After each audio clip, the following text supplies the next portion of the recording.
So that's some of the issues that we're talking about in terms of how research is carried out, and that's what supports these drinks. A third issue, and this is a slightly different one, is of course there's a public health issue, okay, around these drinks. Because as I've said already, it's not just sports people and athletes and gym goers or whatever that will drink these when they're working out. A lot of people who are quite sedentary, don't do much exercise, will drink them as well on a day-to-day basis because they think they're healthy, perhaps.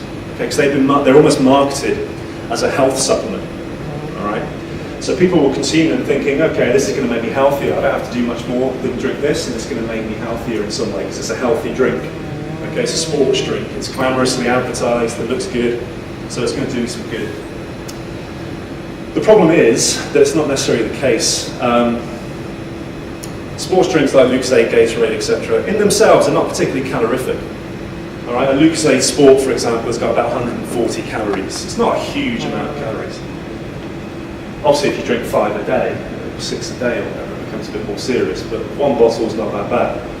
The problem is where the calories come from, and of course, as we've already mentioned, all the calories in a Lucozade Sport or any other sports drink will come from sugar. Okay? And we're always being told that we should cut down the amount of sugar we take into our diets. But a Lucozade Sport has about 32 grams of sugar. Okay?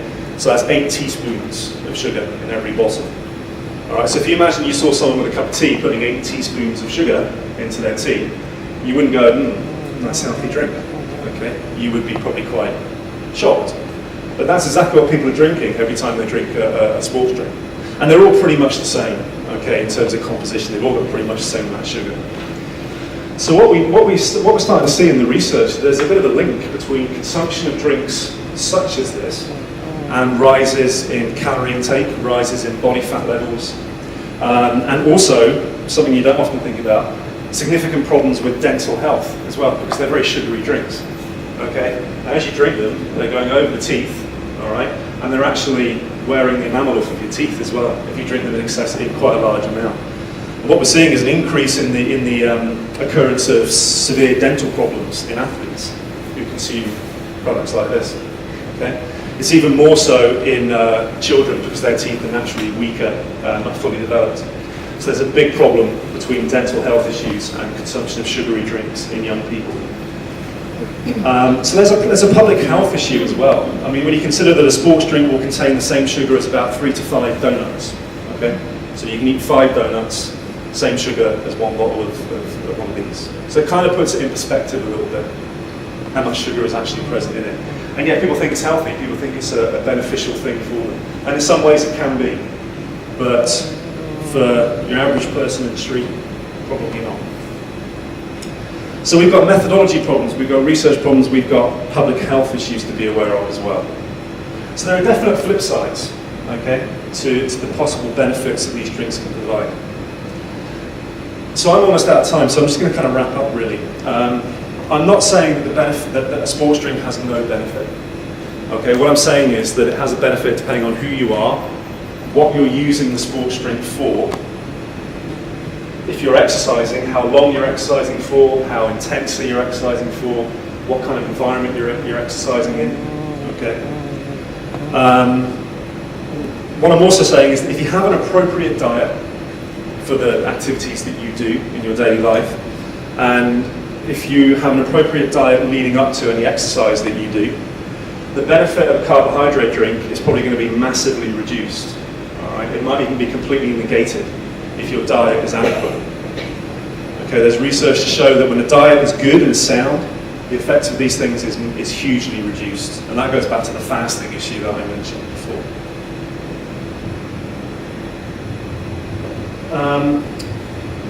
So what you've got to kind of look at, it really is, what if you do use these drinks, why are you using them? What's your aim? Okay, and is it justified to use them for the aim that you want to use them for? If you don't use them and you are an athlete or you're taking part in sports that you think these may be beneficial for, I wouldn't discourage you from using them, but what I'd say is experiment with them a little bit. Try and find out what works for you, okay? If you don't use a product such as this and you start using it in your sport, it can sometimes feel a bit bad for a while because your body's not really used to it. It's a very thick, sugary, icky substance. So if you're not used to taking it in during exercise, it can take a while for your body to adapt to it. Similarly, if you are using them and you want to try and stop using them in your exercise or your training because you think it's not needed or it's not benefiting you, take a while to do that as well, because if you are used to using them and you suddenly stop using them, it can also feel a bit strange and a bit odd, and your performance might go down a little bit first before it starts to level off. So, basically, the title of the talk was "Performance in a Bottle" or "The Perfect Placebo," and it sounds like a bit of a cop-out, but they're neither. They're certainly not performance in a bottle. Okay, they are not going to make you significantly better than you are exercise or sport. Okay, they're not going to turn you from an average athlete into a great athlete, or a Sunday leaguer into a national level player, whatever it may be. But they're also not a placebo. There is definite benefit to them if they're used in the right context, if they're used in the right way, and by the right person in the right fashion. The sort of thing to leave you with really is that it's a much more complicated issue than it maybe at first appears.